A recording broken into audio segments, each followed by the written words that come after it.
आता आपण तिसऱ्या अध्यायाकडे वळणार आहोत पुस्तकाच्या आणि आपण चौथा आणि पाचवा अध्याय योहानकृत शुभवर्तमान त्याचा चौथा आणि पाचवा अध्याय याच्यामधून थोडा अभ्यास करणार आहोत आणि आपल्या या लेसनचं शीर्षक जे आहे ते म्हणजे जीवन देणारा ख्रिस्त, Christ the giver of life. आपल्या सर्वांना माहिती आहे की जीवन हे किती अनमोल आहे, किती बहुमूल्य आहे आणि परमेश्वर देव हाच जीवनाचा आपला स्रोत आहे।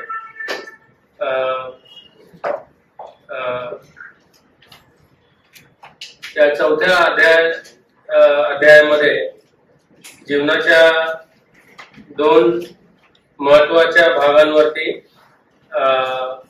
प्रभाव किंवा जोर आपण पाहतो देण्यात आलेला आहे। सोमरोनी स्त्री जी आहे तिच्या बरोबर जे संभाषण प्रभूने केलेलं आहे त्याच्यामध्ये आत्मिक जीवन केंद्रित केलेलं आहे आणि त्यानंतर आपण पाहतो कफरनहूमामध्ये तिकडे तेथील अधिकाऱ्याबरोबर जे प्रभूचं संभाषण आहे ते शारीरिक जीवनावरती केंद्रित केलेलं आहे। तर आपण सुरुवात करण्यासाठी चौथा अध्याय योहानकृत शुभवर्तमान याचा चौथा अध्याय आणि 1 ते 24 वचन वाचूया। योहानकृत शुभवर्तमान चौथा अध्याय 1 ते 24। देवाचे दान म्हणजे काय त्याकडे आपण थोडं लक्ष देणार आहोत। योहानकृत शुभवर्तमान याचा चौथा अध्याय 1 ते 24 वचन। आपण इकडे प्रभू येशू ख्रिस्ताचा त्या सोमरोनी स्त्री बरोबर जे संवाद झालाय त्याच्याबद्दल आपण वाचलेला आहे आणि हे जे संवाद आहे हे आपल्यासाठी एक फार मोठं एक प्रूफ आहे किंवा उदाहरण आहे। आम्ही कशा प्रकारे लोकांची त्यांच्या आत्मिक गरज जी आहे ती ओळखून त्यांना मदत करण्यासाठी किंवा त्यांना ती गरज भागवण्याचं जे उत्तर आहे तिथपर्यंत नेण्याचा प्रयत्न कसा करावा हे फार मोठं एक उदाहरण आहे। प्रभू येशू ख्रिस्त तिकडे काही अचानक पोचला नव्हता। प्रभू येशू ख्रिस्ताला तिकडून जाणं हे भागच होतं। त्याला हे माहिती होतं तिकडे एक आत्मा आहे ज्याच्याशी मला बोलायचं आहे आणि तो तिकडे गेला आणि आपण पाहतो की त्यांनी कशा प्रकारे खऱ्या अर्थाने तिची खरी गरज काय आहे ते भागवण्यासाठी त्यांनी काय संवाद केला। व्हेरी गुड एक उदाहरण आहे, एक्झाम्पल आहे की आपण लोकांशी कशा प्रकारे बोलावं।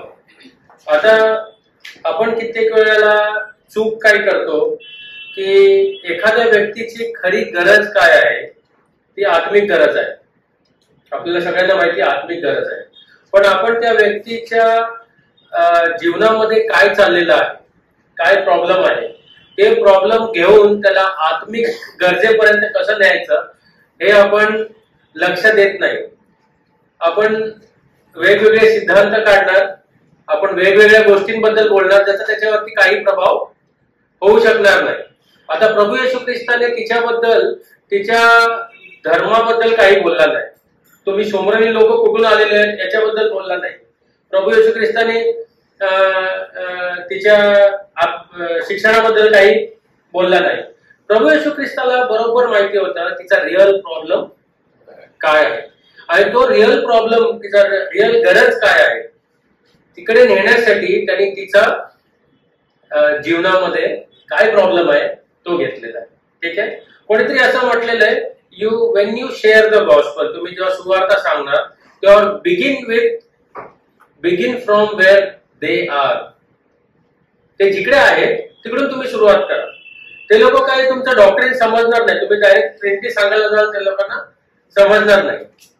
ठीक आहे, पण त्यांना जितकं नॉलेज आहे, त्यांना जितकं माहिती आहे त्यांना जितकी सत्य माहिती आहे त्या सत्यावरून सुरुवात करा. ओके, जसं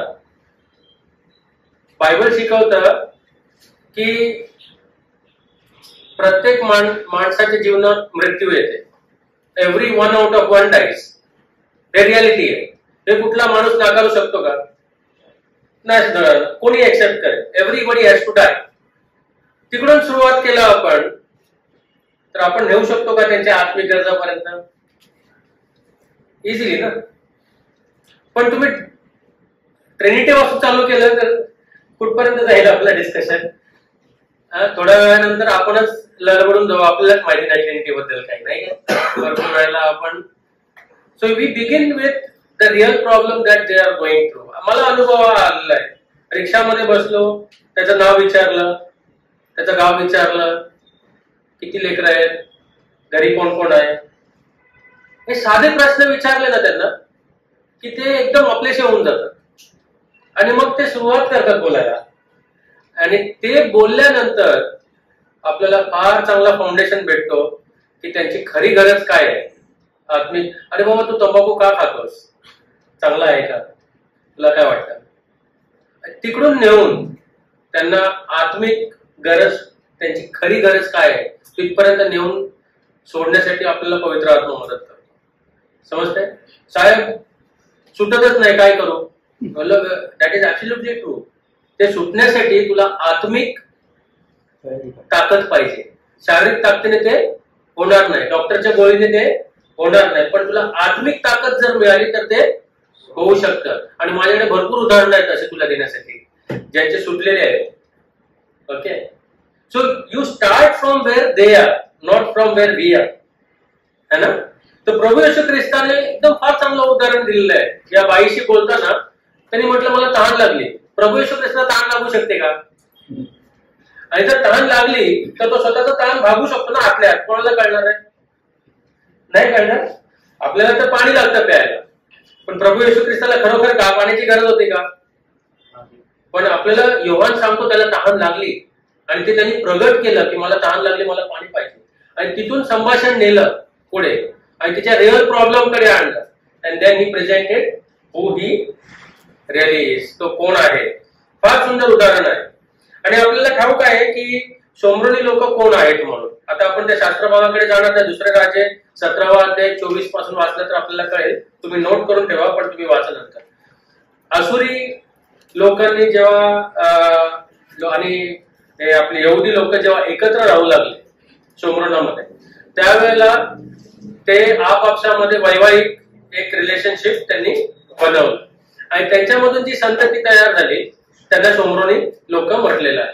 ते लोक जे आहेत ते लोक यहुदी पण आहेत आणि विदेशी पण आहेत.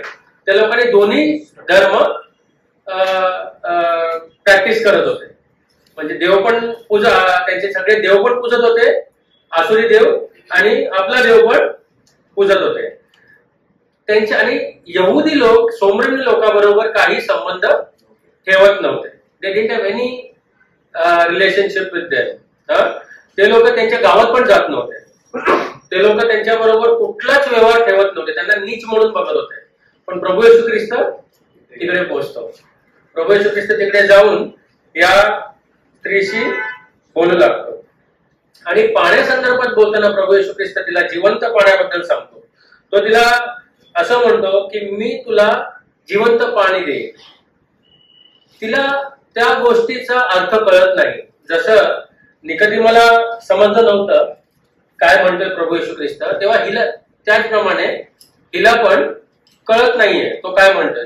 अरे आमच्या याकोबाने, आमच्या पित्याने एवढा मोठा विहीर खणला आणि आता 2,000 वर्ष झाली तरी पण विहीर अजून आहे. म्हणजे केवढा मोठा विहीर असेल, किती खोल विहीर असेल. आणि आम्हाला एवढं चांगलं पाणी असताना तू याच्यापेक्षा उत्तम पाणी कुठलं देणार आहेस, हे तिच्या मनामध्ये प्रश्न निर्माण झाला. तिला असं वाटलं की हा कोणतरी एक मोठा माणूस असेल, बहुतेक वेगळाच माणूस आहे, पहिल्यांदाच भेटतोय आणि तो ह्याच्यापेक्षा उत्तम पाणी देणार आहे. पण तिला ते कळलं नाही प्रभू येशू ख्रिस्त काय म्हणत आहे. तिच्या जीवनामध्ये परिवर्तन आणायच्या अगोदर प्रभू येशू ख्रिस्ताने तिच्या खऱ्या व्यक्तिगत जीवनामध्ये जी गरज आहे त्याच्यावरती त्यांनी लक्ष दिलं, त्याच्यावरती त्यांनी बोट ठेवलं तिच्या व्यक्तिगत जीवनामध्ये. आणि ते व्यक्तिगत जीवनामध्ये तिचा रिअल प्रॉब्लेम काय होता माहितीये? ती कुठल्या गोष्टीने झुंजत होती माहितीये? पापाच्या जीवनापासून त्या विषयामध्ये ती झुंजत होती. ते जीवनामध्ये काय होतं? पाप होतं. आणि प्रभू येशू ख्रिस्ताला हे बरोबर माहिती होतं. प्रभू येशू ख्रिस्ताने तिला डायरेक्ट सांगितलं की तू पापी आहे करते. बोलू शकला असता ना? आणि तो बोलला असता तर चुकीचं असतं का? नाही, बरोबर असतं. तू पापी आहे बोलत एकदम परफेक्ट झालं असतं, नाही? पण प्रभू येशू ख्रिस्ताने तसं केलं नाही. प्रभू येशू ख्रिस्ताने तिला ऑपॉर्च्युनिटी दिलं हे बोलण्याचं. या तू सांग, yeah I want you to speak ना, यू टू ऍक्सेप्ट. मला तू बोललेलं पाहिजे. म्हणून तो तिला काय म्हटला? तुझ्या नवऱ्याला बोलव, तुझ्या पतीला बोलव. तर ती काय म्हटली? माझा नवरा, I don't have a husband. प्रभू येशू ख्रिस्ताने म्हटलं बरं आहे, तू खरं बोललीस, तुला पती नाहीये. कारण याच्या अगोदर तुझ्याकडे 5 पुरुष होते. त्याच्यानंतर आता जो आहे तो पण तुझा नवरा नाहीये. म्हणजे किती पुरुष झाले? 6 पुरुष झाले. आता कोण तुझ्याशी बोलतोय? तो कितवा पुरुष आहे? 7वा पुरुष. आणि 7वा पुरुष परफेक्ट आहे, नाही काय? म्हणजे अगोदरचे जे होते ते परफेक्ट नव्हते. अगोदरचे जे होते ते तुझ्या नवरा व्हायच्या लायकीचे नव्हते. I am the perfect man. तुला कोणाची गरज आहे ऍक्च्युली? परफेक्ट मॅनची गरज आहे. कारण ह्या 5 लोकांनी तुझ्या मनाशी खेळलेलं आहे, तुझ्या शरीराशी खेळलेलं आहे, तुझा नाश केलेला आहे. पण मी आलोय कशासाठी? तुला उद्धार देण्यासाठी, तुला जिवंत पाणी देण्यासाठी. You are still thirsting. तुझे पाणी भरायला दुपारच्या वेळेला आलेली आहेस. त्याचा अर्थ काय माहितीये? कारण तुला ना फॅमिली पासून ना समाजापासून कोणापासूनच तुला आदर नाही. You are struggling and I am the perfect one. मी तो परिपूर्ण पुरुष आलेलो आहे आणि मी तुला हे देऊ शकतो जीवनाचं.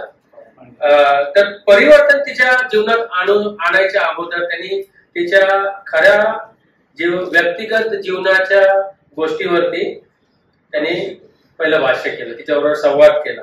आणि तिने हे सगळ्या गोष्टी मान्य देखील केल्या. आणि नंतर त्यांनी तिचा आत्मिक जी गरज आहे, आत्मिक समस्या जी आहे ती समोर आणलेली आहे. बघा, ती जेव्हा गावात जाते, ती गावात जाऊन लोकांना काय म्हणते? गावात जाऊन लोकांना काय म्हणते ती? Come and see. या आणि पहा, एक व्यक्ती मला सापडला आहे ज्यांनी माझ्याबद्दल सर्व काही सांगितलं. खरं माझ्या जीवनात जे काय आहे ते खरं सांगितलं. माझ्याबद्दल सर्व काही आहे ते खरं सांगितलं. तो मसीहा तर नाही ना? है ना? 29 वचन काय लिहिलंय? Who told me all things that I have done. Is this not the Christ? हा मसीहा तर नाही आहे.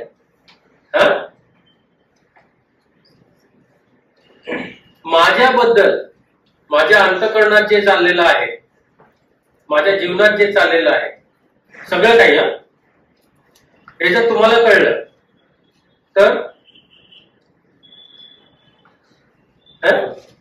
काल दिवसभरातल्याच गोष्टी जर तुम्हाला कळल्या, मी काय काय केल्या, काय काय विचार केल्या, बायबल घेऊन बसलो होतो दिवसभर, पण तरी देखील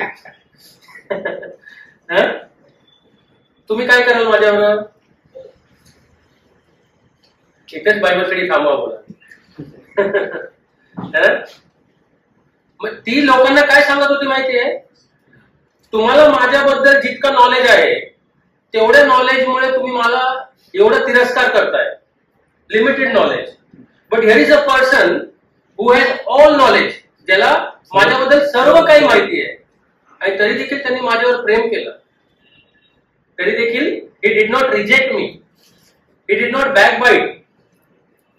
त्यांनी जाऊन दुसऱ्याला सांगितलं नाही की अरे त्याच्याबद्दल असं कळलंय, सावधान राहा, असं नाही म्हटलं. त्यांनी म्हटलं no, I am going to give you living water and out of you shall come out living water, source of living water, जीवनाचा स्रोत, पाण्याचा स्रोत तुझ्यामधून निघेल असं प्रभू तिला म्हटलं. वंडरफुल नाही? या आणि पहा. आणि ते लोक आले आणि ते लोकांनी त्याला म्हटलं प्रभू येशू ख्रिस्ताला की आता तू जाऊ नकोस, तू आमच्यासोबत राहा. प्रभू त्यांच्यासोबत 2 दिवस राहिले. आणि आता ती लोक प्रभूला त्या स्त्रीला काय म्हणतात माहितीये, तू बोललीस म्हणून आम्ही याच्यावर विश्वास ठेवत नाही. आता आम्ही का विश्वास ठेवतोय? कारण आम्ही स्वतः त्याला पाहिलं आणि त्याचं ऐकलेलं आहे. नॉट 42 वर्स 42 है ना? कारण आणि ते त्याला त्या स्त्रीला म्हणाले, आता तुझ्या बोलण्यावरूनच आम्ही विश्वास धरतो असे नाही, कारण आम्ही स्वतः ऐकले आहे व हा खचित जगाचा तारणारा आहे हे आम्हाला कळले आहे ना. सो मसीहा हा कसा काय कळलं नाही का? तो तिच्याबरोबर संभाषण करतो. पहा 25 ते 42 वचन वाचा, त्या संदर्भ आपल्याला चांगला कळेल वचन वाचल्यावरती.